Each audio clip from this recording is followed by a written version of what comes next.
Huzzah, everybody! I am Meister LP, and it's been quite some time since I've last sat down and actually did a recording for once.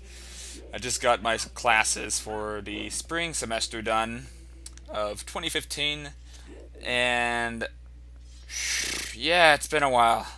Been a long freaking time. I apologize for all these delays. Even though there'll be like 2 or 3 or so videos before this one, this is actually the first video I've recorded in a long time. So, yeah. Anywho, with me today I have...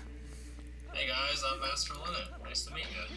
So anywho, the reason I've delayed this for a long freaking time, even after, my school semester ended, is that I originally did this hour and 20-minute long section, or session rather, with somebody else, actually, and the audio screwed up as we finished, even though it was, fine the first time around. So I've been kind of hesitant on finishing this since, and needless to say, I've had a hard time just trying to find a motivation to do this, and now that I have a guest with me and such, we can finally finish off the Temple of Time once and for all. What is a great temple, in my opinion? Very nostalgic. Indeed. I'm probably going to have to work up my memory a bit in this because it's been since the summer of last year since I actually recorded this, because this was originally a live recording. You really, you didn't really sit on it because you had to, but, well, still sat on it. Yeah. This is what happens when algorithm screws you over 2 semesters in a row. I'm glad I'm not doing math. Thank God. Yeah. It's like, even, because, like, my original plan was like, okay, I'll be fine and dandy now that I, recorded all these videos in the summer, but crap, I can't find time to edit these because I'm too busy with school and crap. Gah! That's generally what happens. You just get busy. Hell, I've been busy with a lot of stuff myself, and my gameplay channels suffered immensely because of it. Also, this temple has a lot of floors. Lots. Many. Several. 8. Plenty. A lot. Possibly. Always. So right here, I am checking out the main lobby. I don't really know what I'm doing. In fact, I don't really remember much of this temple at all. Really? I remember this temple way too well. I think this is probably like my least favorite dungeon in the game. Not that it's a bad one, but it's...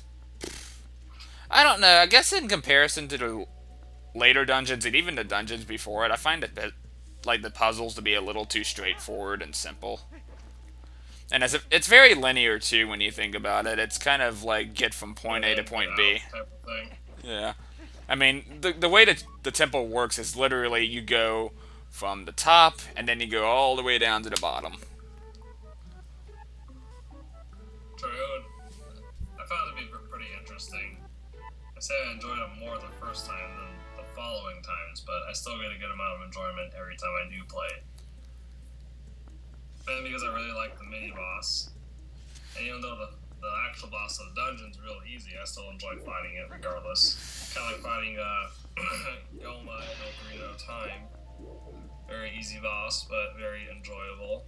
I think it's just more so the thematic that make it enjoyable. Just the theme it goes by, how iconic it, how iconic it is. But yeah, I can definitely see your point. It's very iconic, that's for sure. I'm glad I'm starting off the summer by doing a post recording, because if I did like a new Let's Play right off the bat, I don't think I'd be in any good condition to do so whatsoever. Ugh. Oh man, yeah. I've been trying to do a new Let's Play on my channel. Mainly something to upload for when I'm busy in June. Now, whether I can have time to edit it beforehand or finish it, that's a whole other story. That's usually how the cookie crumbles. What am I doing? Good God. I've been in this lobby for like 4 or 5 minutes. Well, I get a chest. I wonder what's inside.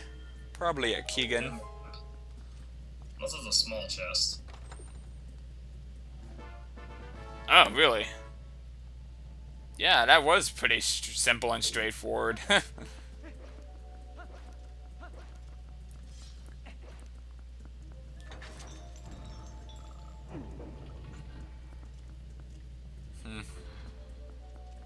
Puzzled by the room? Do what now? Are you puzzled by the room you're in? Not really. I'm just trying to visualize like these rooms as we come by them. I mean, I can still remember fragments simply because a lot of like the stairway rooms look the same. Yeah, they're all really similar. Did you ever play Link's crossbow training? I did. I think this was like one of the better levels in that game, actually. And you know what? I'm thinking about like actually just doing a joke let's play of it or something, just because nobody's like touched it before. Oh man, there was this girl I used to date, and when I asked her what video game she's played, that was the only one she would give me. And I'm like, really? So this is the only video game you ever played? She goes, I played a couple, this is the only one I recently played. I'm like, okay. So I'm like, well, she's barely playing a video game, she probably sucks at this one anyways. I remember. And she's like, perfect score every time. I was like, okay. You win, you're the Link's crossbow training expert. Like Link's crossbow training isn't bad, but like I remember like looking at review ratings for it, and it was like the only Zelda game I've ever seen that got like a 6.5 out of 10. It's just a spin-off, so I don't really count it as a true Zelda game. Just a spin-off game. It's a lot of fun. I enjoy it, but it's not something I'd go back to like for numerous run-throughs. Maybe if I actually had some friends to play it with and make it more fun, kind of like Smash Brothers. Was it 2-player? I don't even remember. No, I can't remember if it was or it wasn't. I think when I played it with a friend, we just passed the pad. Yeah, that's actually a very interesting puzzle now that I look back at it. Putting a pot on top of a switch and then shooting at the disabled switch. Oh yeah, that made me think for a moment. I think the most recent video game that actually made me think a lot would probably be Portal 2. My little sister's like, hey bro, do you want to play Portal 2 on cooperative? Everyone wants to play with me, and well, you like Zelda, so you're gonna solve puzzles. I'm like, yeah, sure. Some of the stuff they do in that game is just mind-blowing. It's like you really think about a puzzle for like an hour, and you'll finally realize how simple it really is and feel like a complete idiot. See, like, I can't think of any recent, like, games I've played that I've been stuck. Other than, I don't know, Tomb Raider, I guess? The recent one? But I haven't played that in a while, so I can't really count that. I like that game a lot. I've been slacking off on a lot of my games I need to finish in my backlog. Oh, me too. I have like 20. Yeah. Oh, jeez. I have I got, let's see. I'll just name off a few, which everyone's gonna hate me for. Oh, you'd probably hate me even more for the list I have. Yeah, BioShock Infinite's a game I'm wanting to play for a while, but it's just sitting on my shelf collecting dust, like all the others. Let's see. Tales of Xillia 2. I like the first one, so I want to play the second. You played both of them? Only the first one. The second one's not even opened. Oh, really now. Xillia 2 is actually really fun. It's hard for me to determine whether I like it more than the second or not. The story is really cute, though. I just know it's an RPG game, so it's going to take me a lot of time, and with college, well, like, I know I don't have the time. Well, no, I worded that wrong. The story is actually pretty dark in comparison to most other Tales games I've played. Like, it actually gets kind of depressing towards the end, I'm not going to lie. I don't think I have too many newer games that are in my backlog. It's mainly older games that I purchased and I still need to play. Oh, man. I feel you. Like, I have freaking Mega Man Battle Network on my Wii U, and I've played it some, but I never got past, like, Chapter 4. Oh. For me, it's like Metroid Prime 2 and 3. Those are in my backlog right now. Metroid Prime is such a fantastic series, and it's perfect stream material. That was Prime 3 was actually the game I was wanting to stream with my HD capture device, but I think you already know what the deal is with that. Oh yeah. So I guess capture devices just take a poop on you after a while. Yeah. Or it's not working like it should be at the moment. Or in my case, my HD capture device doesn't come with all the cords it needs. Hey, you bought it used, right? Yeah. That could explain it.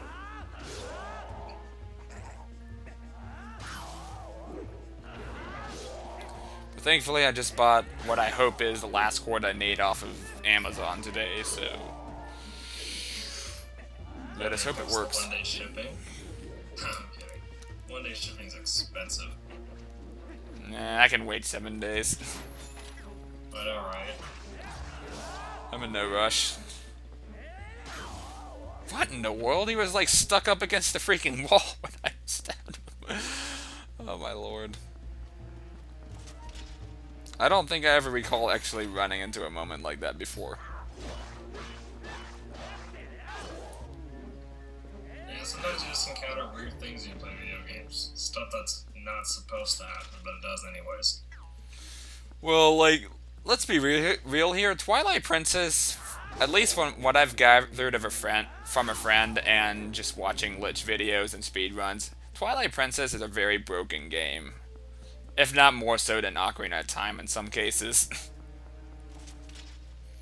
Like, for example, the first thing that speedrunners normally go after, like when they start off the game, is the Master Sword.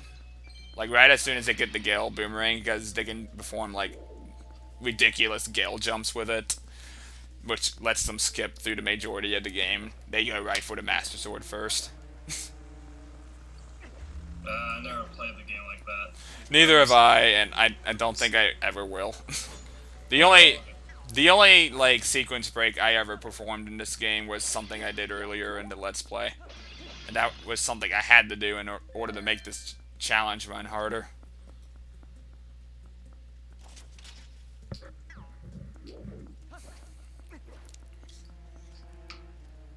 haven't done a minimalist run on Twilight Princess in a long time. Yeah. I really wanted to keep the wooden sword thing going, but it'd be frustrating to do the second part of the sequence break involving keeping the wooden sword. It's really, really, really, really annoying.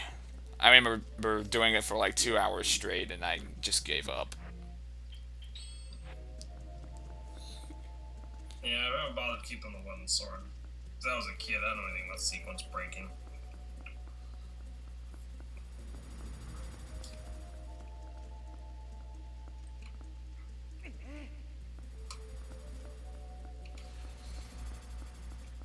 This dungeon really loves its little circular sphere-looking statue things that I'm carrying.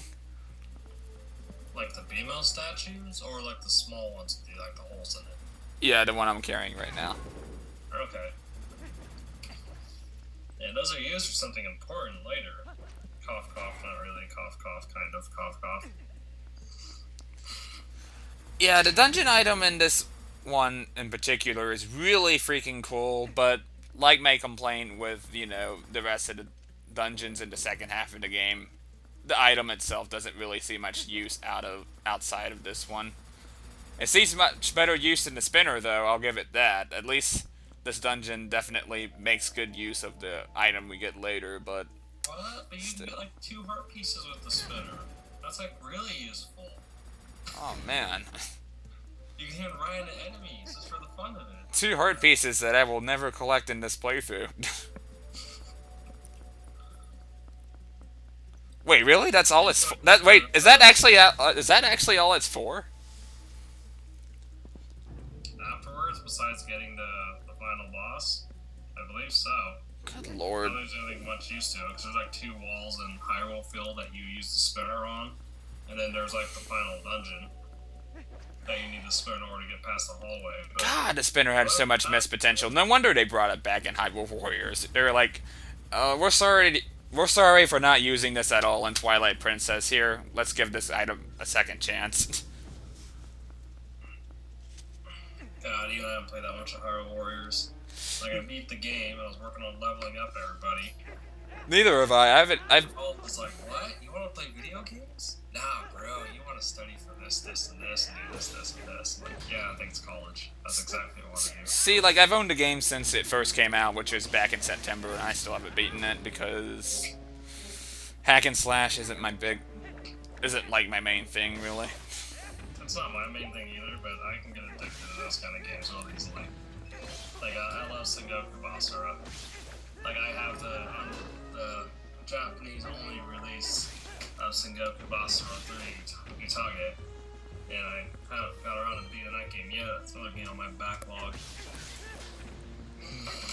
It's a lot of fun, but, you know, it's just a hack and slash game with, for me, great characters and a lot of cool things to do. So get back here, little arachnid. I hear they changed it up in the 4th game, Sengoku Basara.